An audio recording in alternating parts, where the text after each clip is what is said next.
Depuis quelques années, le grand séminaire de Bra organise des journées philosophiques qui sont un espace ouvert. Vous savez que le séminaire est un espace plus ou moins fermé pour la formation des jeunes.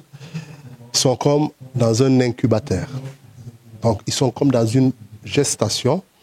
Et chaque année, on ouvre à la réflexion.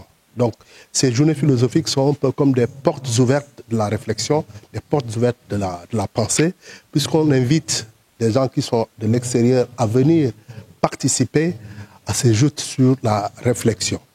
Alors, depuis quelque temps aussi, les moyens de communication modernes permettent à des gens qui sont loin de pouvoir participer de loin à ces activités, ce que nous avons fait cette année, par exemple, en créant des liens qui permettent de suivre en direct, en ligne, ces journées de réflexion. Donc, qui permettent aux séminaristes de s'ouvrir au monde. Puisque s'ils sont formés ici, c'est pour aller après servir dans le monde. Ce qui fait que les préoccupations de l'heure doivent être aussi leurs préoccupations. Et donc, c'est dans cet esprit-là que nous organisons ces journées philosophiques. La philosophie est une des bases de la théologie.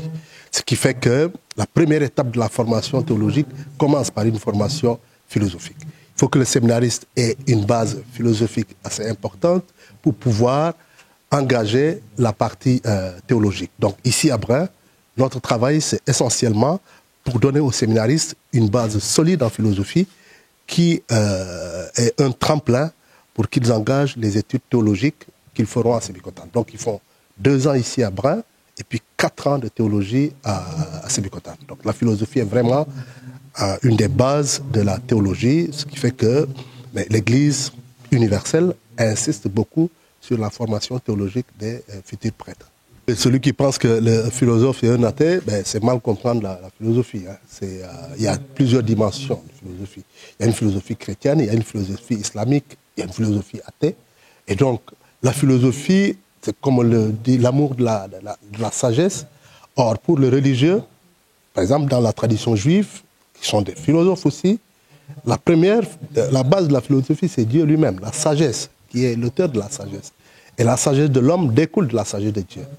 Bon, quelqu'un peut décider d'exclure Dieu dans son mode de réflexion. Mais on ne peut pas non plus empêcher celui qui croit d'appuyer sa réflexion, d'appuyer sa philosophie sur l'inspiration divine. Voilà, le thème cette année, c'est le transhumanisme. Dans le transhumanisme, on a le mot trans qui est au-delà de l'humanisme, de l'humain. Nous réfléchissons cette année sur l'homme, comme on pourrait le résumer, l'homme augmenté. Pourquoi l'homme augmenté? On parle beaucoup d'intelligence artificielle, etc. C'est-à-dire la machine qui vient assister l'homme pour multiplier les possibilités de l'homme. Aujourd'hui, on voit par exemple dans le domaine médical, on peut implanter dans le corps de l'homme des appareils qui lui permettent de vivre plus longtemps, de tenir plus longtemps, dans le cœur, etc. Et donc, c'est cet homme augmenté que nous interrogeons cette année. Alors, on a voulu faire un travail archéologique d'abord, pour voir comment dans le passé, l'homme a toujours cherché à se dépasser. Donc, c'est comme ça que nous avons interrogé les mythologies. D'abord, la mythologie grecque, avec l'exemple de Prométhée, qui est ce Dieu qui a voulu, à la création de l'homme, doter l'homme d'une force qui lui permettent de vivre. C'est-à-dire c'est le feu que Prométhée a été volé chez les dieux pour le donner aux hommes, ce qui lui vaut d'être puni par Zeus. Voilà. Donc on a voulu montrer que déjà, dans la mythologie grecque, on a cette base de l'homme qui veut être plus que ce qu'il est. Et la civilisation fait partie de cette volonté de l'homme à être plus. Nous verrons aussi dans la mythologie égyptienne. Cet après-midi, nous parlerons de la mythologie égyptienne avec une figure. C'est Osiris, le dieu Osiris, qui va être tué par son frère, le dieu Seth, mais qui va revenir à la vie, qui va ressusciter grâce au travail de la déesse Isis. Donc, de montrer déjà que Osiris, dans la mythologie égyptienne, est, en quelque sorte, donne des germes de ce qui sera appelé aujourd'hui transhumanisme, et que on va faire le lien entre Osiris et le pharaon qui est par excellence un homme augmenté, parce que c'est un homme qui se situe entre les humains et les dieux. Voilà, donc, à partir de là, nous allons demain, réfléchir sur le transhumanisme aujourd'hui. On interrogera la question de l'homme augmenté à travers l'intelligence artificielle, à travers l'usage de la machine, de l'ordinateur, pour donner encore plus de possibilités à l'homme, mais réfléchir en même temps sur les limites de cet homme augmenté. Et donc, dans la troisième journée, donc, vendredi, nous allons réfléchir sur les perspectives, surtout par rapport à notre situation africaine.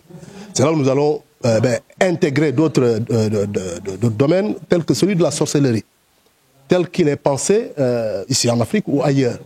Est-ce que le sorcier est un homme augmenté? Et quel problème la question de la sorcellerie pose aujourd'hui à nos sociétés? Quel problème la question de la sorcellerie pose à nos religions, comme à l'Église, etc. Et comment ces questions sont traitées. Voilà donc un peu les questions sur lesquelles nous sommes en train de réfléchir tous ces jours-ci dans le cadre de ces journées philosophiques. Alors, le message que je lance, c'est que ces journées sont faites pour ça. J'ai dit au début de mon intervention que c'est les portes ouvertes de la pensée. Et donc, ceux qui veulent sont attendus. Le séminaire est ouvert pour venir participer à ces journées philosophiques.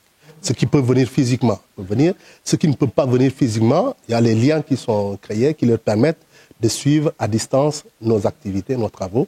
Donc, ils seront toujours les bienvenus. Leurs questions seront les bienvenues, puisque l'objectif, c'est de former ces séminaristes-là à demain.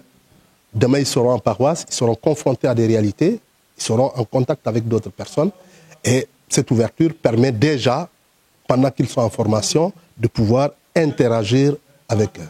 Donc, tous sont attendus. Je vous remercie d'être passés prendre part à ces activités et souhaitons que cela apporte à chacun quelque chose, des connaissances pour son bien personnel.